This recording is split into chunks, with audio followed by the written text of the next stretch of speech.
بسم الله با یک دانه خرما و یک جرعه آب. بسم الله على برکت الله. اللهم لك صمت وعلى رزقك افطرت فاغفر لي ما قدمت وما اخرت وما اسررت وما اعلنت. اللهم ذهب الدمع وابتلت العروق وثبت الاجر ان شاء الله تعالی. با رزق و روزی خدا خوشحال بشوند و افطار بکنند.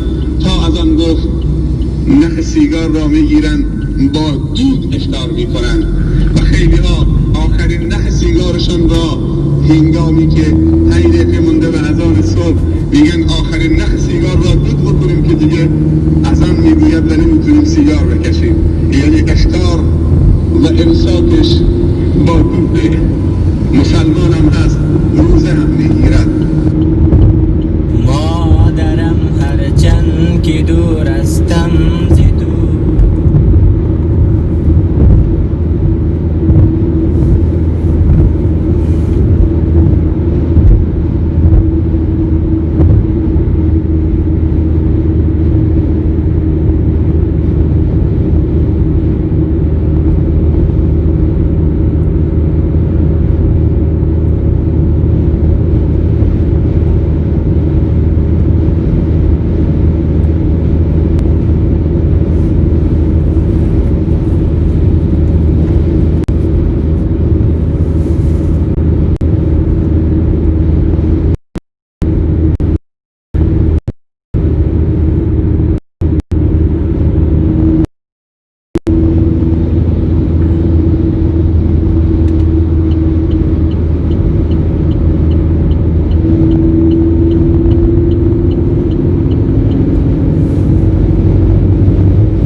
الحمد لله الصلاة والسلام على رسول الله. اما بعد، السلام علیکم و رحمت الله و برکاته. بینندگان عزیز، همه شما خوب هستین؟ حالتان خوب است؟ امیدواریم که الله مهربان صحتی و تندرستی را نصیبتان کردگی باشد و خوب و سرخوش و سرحال باشید. بینندگان عزیز، ما طرف کار روان هستیم، شبانه کاریم. خواستیم که همین راه رو یک کمی برای شما بینندگان راههای اروپا را نشان بدهیم که چخیل بگیم که سیر ماشین هم هست، کم بیرو بارک هم هست. اینا ببینین چخیل خیلی بیروبار است راه این طرف.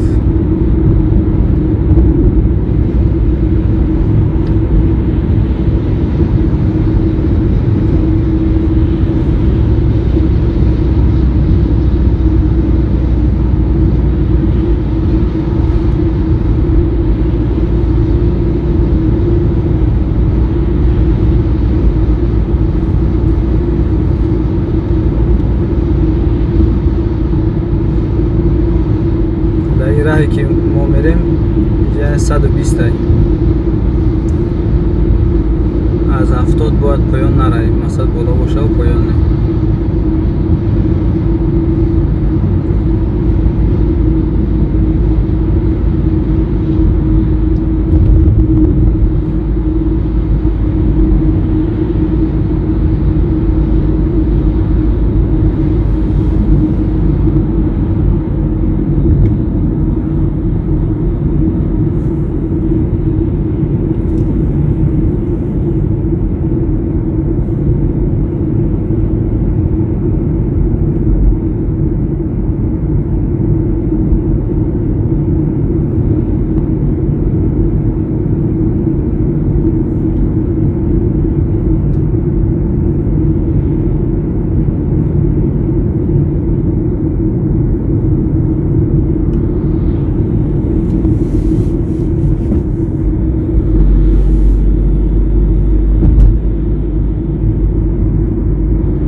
خوب بینندگان عزیز، ما در نزدیکی کارخانه من رسیدیم.